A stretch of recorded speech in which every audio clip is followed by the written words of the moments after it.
In the name of the Father, the Son, and the Holy Spirit, one God. Amen. Genesis chapter 31.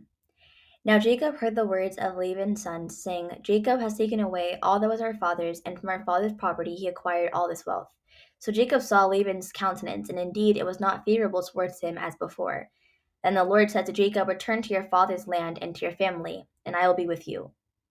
So Jacob sent and called Rachel and Leah to the field where the flocks were, and said to them, I see your father's countenance, that it is not favorable towards me as before, but the God of my father has been with me. Now you know that with all my might I served your father. Yet your father deceived me and changed my wages 10 times with respect to the male lambs, but God did not allow him to harm me. If he said thus, the speckled shall be your wages, then all the flocks bore speckled. But if he said thus, the white shall be your wages, then all the sheep bore white. So God has taken away all your father's cattle and given them to me. Now it came to pass, when the flocks conceived, I lifted my eyes and saw in a dream, and behold, the male goats and the rams that were speckled, spotted, and ash-colored speckled, were mating with the sheep and the goats. Then the angel of God spoke to me in a dream, saying, Jacob. As I said, Here I am. So he said, Lift your eyes now and see, all the male goats and the rams mating with the sheep, and the goats are speckled, spotted, and ash-colored speckled. For I have seen everything Laban is doing to you. I am the God who appeared to you at Bethel, where you anointed the pillar and made a vow to me. Now then, arise, get out of this land, and return to the land of your nativity, and I will be with you. Then Rachel and Leah answered and said to him, Is there still any portion or inheritance for us in our father's house? Are we not considered strangers by him? For he sold us and also completely consumed our money. For all the riches and glory God has taken from our father are really ours and our children's. Now then, whatever God has said to you, do it. Then Jacob rose and set his sons and his wives on camels. And he carried away all his livestock and all his possessions acquired in Mesopotamia, everything belonging to him, to go to his father Isaac in Canaan. Now Laban had gone to shear his sheep, and Rachel had stolen her father's idols. But Jacob had hidden from Laban the Syrian his intention of running away. So he fled with all that he had, and crossed the river, and headed for the mountains of Gilead. Then Laban was told on the third day that Jacob had fled. So he took all his brethren with him, and pursued him for 7 days' journey, and he overtook him in the mountains of Gilead. But God had come to Laban the Syrian in a dream by night and said to him, Be careful that you do not speak evil things to Jacob at any time. So Laban overtook Jacob. Now Jacob had pitched his tent in the mountains, and Laban with his brethren pitched in the mountains of Gilead. Then Laban said to Jacob, What have you done that you have stolen away unknown to me, and robbed me, and carried away my daughters like captives taken with the sword? Why did you flee away secretly and steal away from me, and not tell me? For I might have sent you away with joy and songs, with timbrel and harp, and you did not allow me to kiss my sons and my daughters. Now you have done foolishly in so doing. It is in my power to do you harm, but the God of your father spoke to me last night, saying, Be careful that you do not speak evil things to Jacob at any time. Now you have surely gone, because you greatly longed for your father's house. But why did you steal my gods? Then Jacob answered and said to Laban, Because I was afraid. For I said, Perhaps you would take your daughters and all my possessions from me by force. With whomever you find your gods, let him not live in the presence of our brethren. Identify what I have of yours, and take it with you. For Jacob did not know Rachel had stolen them. Thus Laban went in and searched Leah's tent, but found nothing. Then he searched Jacob's and those of the handmaidens, but found nothing. Then he entered Rachel's tent. Now Rachel had taken the idols, put them in the camel's saddle, and sat on them. Then she said to her father, Let it not displease my lord that I cannot rise before you, for the manner of woman is with me. So he searched the entire tent, but did not find the idols. Then Jacob was angry and rebuked Laban. And Jacob answered and said to Laban, What is my injustice? What is my sin that you have so hotly pursued me? Although you searched all my things, what part of your household goods have you found? Set them here before my brethren and your brethren, so they may judge between us. These 20 years I have been with you. Your sheep and your female goats have not miscarried their young, and I have not eaten the rams of your flock. That which was caught by wild animals I did not bring to you. I bore the loss of any stolen by day or by night. There I was, in the day the drought consumed me, and the frost by night, and my sleep departed from my eyes. Thus I have been in your house 20 years. I served you 14 years for your 2 daughters, and 6 years for your flock. And you have changed my wages 10 times with respect to the female lambs. Unless the God of my father Abraham and the fear of Isaac had been with me, surely now you would have sent me away empty handed. but God saw my affliction and the labor of my hands, and rebuked you last night. Then Laban answered and said to Jacob, These daughters are my daughters, and these sons are my sons, and these sheep are my sheep. All you see belongs to me and my daughters. But what can I do for them today or for the children they bore? Now therefore, come, let us make a covenant, that you and I, and let it be a witness between you and me. Then he said, Look, there's no one with us. God himself is witness between you and me. So Jacob took a stone and set it up as a pillar. Then Jacob said to his brethren, Gather stones. So they took stones and made a heap, and they ate and drank there on the heap. And Laban said to him, This heap is a witness between you and me today. Laban called it the heap of the testimony, but Jacob called it the witness heap. Then Laban said, This heap and this pillar are a witness between you and me this day. Therefore its name was called this heap witness, and also the vision, because he said, May God watch between you and me when we are absent one from another. If you humble my daughters, or if you take other wives besides my daughters, although no man's with us, see, God is witness between you and me. Then Laban said to Jacob, Listen, this heap and pillar are a witness. This heap is a witness, and this pillar is a witness, that I will not pass beyond this heap and this pillar to you, and you will not pass beyond this heap and this pillar to me for harm. The God of Abraham and the God of Nahor judge between us. Thus Jacob swore by the fear of his father Isaac. Then Jacob offered a sacrifice on the mountain, and called his brethren, and they ate bread and drank, and stayed all night on the mountain. Genesis chapter 32. So early in the morning, Laban arose and kissed his sons and daughters and blessed them. Then Laban departed and returned to his place. So Jacob went on his way and saw the hosts of God encamped. When Jacob saw them, he said, This is God's encampment. And he called the name of that place encampments. Then Jacob sent messengers before him to Esau his brother in the land of Seir, the country of Edom. And he commanded them, saying, Speak thus to my lord Esau. Thus your servant Jacob says, I sojourned with Laban and stayed there until now. I have oxen, donkeys, sheep, and male and female servants, and I have sent to tell my lord that I may find grace in your sight. Then the messengers returned to Jacob, saying, We came to your brother Esau, and he also is coming to meet you, and 400 men with him. So Jacob was greatly afraid and distressed, and he divided the people with him, and the oxen and sheep into 2 companies. Thus Jacob said, If Esau comes to the one company and destroys it, then the other company will escape. Again Jacob said, O God of my father Abraham, and God of my father Isaac, the Lord who said to me, Return to the land of your nativity, and I will deal well with you. Let me be satisfied with all the righteousness and all the truth you have shown your servant.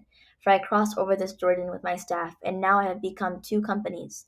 Deliver me from the hand of my brother Esau, for I am afraid of him, lest he come and attack me and the mother with the children. For you said, I will surely treat you well, and make your seed as the sand of the sea, which cannot be numbered for multitude. So he lodged there that same night, and took some of the things he had brought us as a present for Esau his brother, 200 female goats and 20 male goats, 200 sheep and 20 rams, 30 milk camels with their offspring, 40 cows and 10 bulls, 20 female donkeys and 10 foals. Then he delivered them to the hand of his servants, each flock by itself, and said to his servants, Go on before me, and put some distance between successive droves.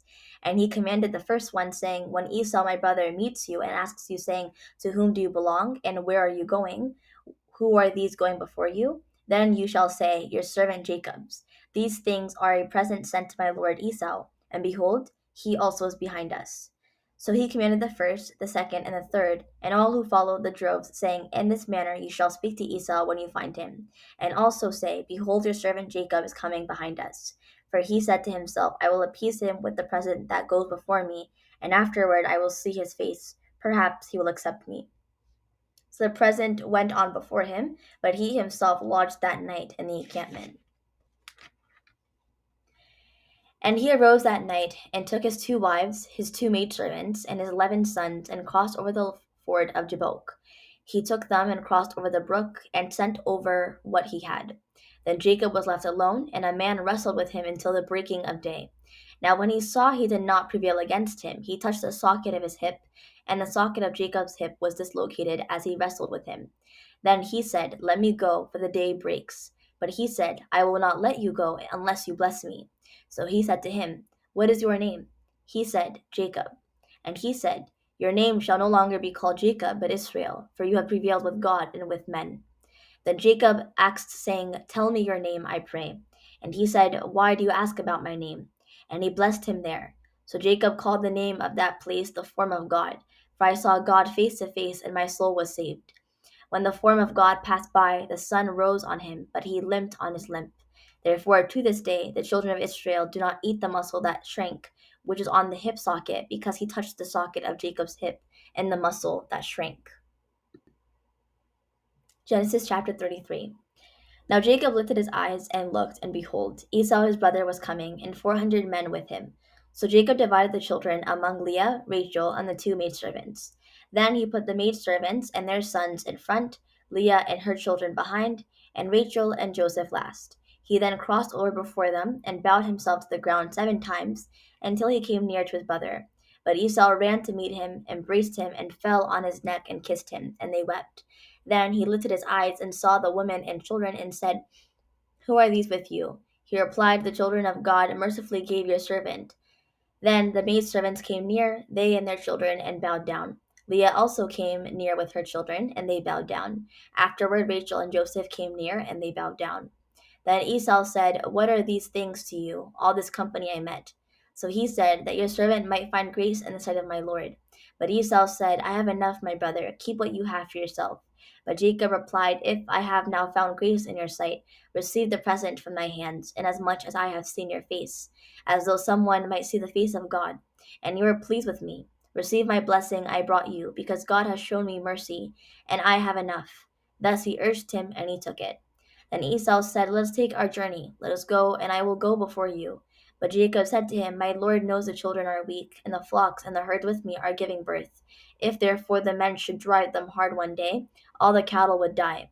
Let my Lord go on ahead before his servant. I will lead on slowly at a pace the children are able to bear, until I come to my Lord in Seir." Then Esau said, "Let me leave with you some of the people with me." But he said, "What need is there? It is enough that I found grace in my Lord's sight." So Esau returned that day on his way to Seir. Then Jacob journeyed to Succoth, built houses, and made booths for his cattle. Therefore he called the name of that place Succoth. Then Jacob came safely to Salem, a city of Shechem, in the land of Canaan, when he came from Mesopotamia of Syria, and he took up a position in front of the city. He then bought the parcel of land where he pitched his tent from Hamor, Shechem's father, for 100 male lambs. There he set up an altar and called on the God of Israel. Genesis chapter 34.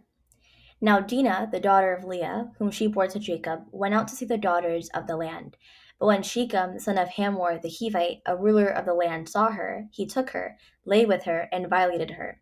Now his soul was strongly attracted to Dinah, the daughter of Jacob, and he loved the young woman and sought to win her heart. Then Shechem spoke to his father Hamor, saying, "Get this young woman as a wife for me." But Jacob heard Hamor's son had defiled Dinah his daughter. Now his sons were with his cattle in the field, so Jacob held his peace until they came. Then Hamor the father of Shechem went out to Jacob to speak with him. Now the sons of Jacob came in from the field when they heard it, and the men were stunned and extremely grieved, because he had done a disgraceful thing in Israel by lying with Jacob's daughter, something that should never have happened. But Hamor spoke with them, saying, "My son Shechem is passionately in love with your daughter. Give her to him as a wife. Make marriages with us, give us your daughters, and take our daughters for your sons. Dwell among us, and behold, the land before you is spacious. Dwell therein and trade and acquire possessions in it." Then Shechem said to her father and her brothers, "Let me find grace in your eyes, and we will give whatever you ask. Make the dowry as great as you wish, and I will give it. Only give me this young woman as a wife." But the sons of Jacob answered Shechem and Hamor his father, and spoke deceitfully to them, because he had defiled Dinah their sister. So Simeon and Levi, the brothers of Dinah, and the sons of Leah, said to them, "We cannot do this thing, to give our sister to a man who is uncircumcised, for that would be a reproach to us. But on this condition we will consent to you, if you will become as we are. If every male of you is circumcised, then we will give our daughters to you, and we will take your daughters to us, and we will dwell with you, and we will become one people. But if you will not heed us and be circumcised, then we will take our daughters and be gone." Now their words pleased Hamor and Shechem, Hamor's son. So the young man did not delay to do the thing, because he delighted in Jacob's daughter. He was the most esteemed of all those in his father's house. And Hamor and Shechem his son came to the gate of their city, and spoke with the men of their city, saying, These men are at peace with us. Therefore let them dwell in the land and trade in it, for indeed the land is large enough for them. Let us take their daughters as wives, and let us give them our daughters. Only on this condition will the men consent to dwell with us, to be one people, if every male among us is circumcised, as they are circumcised. Will not their livestock, their property, and every animal of theirs be ours? Only let us consent to them, and they will dwell with us. Thus all who went out of the gate of the city heeded Hamor and Shechem his son. Every male was circumcised in the flesh. Now it came to pass on the third day, when they were in pain, two sons of Jacob, Simon and Levi, Danah's brothers, each took his sword and came boldly upon the city and killed all the males. They also killed Hamor and Shechem his son with the edge of the sword, and took Dinah from Shechem's house and went out. Then the sons of Jacob came upon the slain, and plundered the city in which Dinah their sister had been defiled. They took their sheep, their oxen, and their donkeys, what was in the city and what was in the field, and took captive all their wives, their children, and their servants, and plundered whatever was in the city and in the houses. Then Jacob said to Simon and Levi, You made me an object of hatred, so as to be evil to all the inhabitants of the land, both among the Canaanites and the Perizzites. And since I am few in number, they will gather themselves together against me and kill me. I shall be destroyed, my household and I. But they said, Should he treat our sister like a prostitute? Glory to the Father, and the Son, and the Holy Spirit, one God. Amen.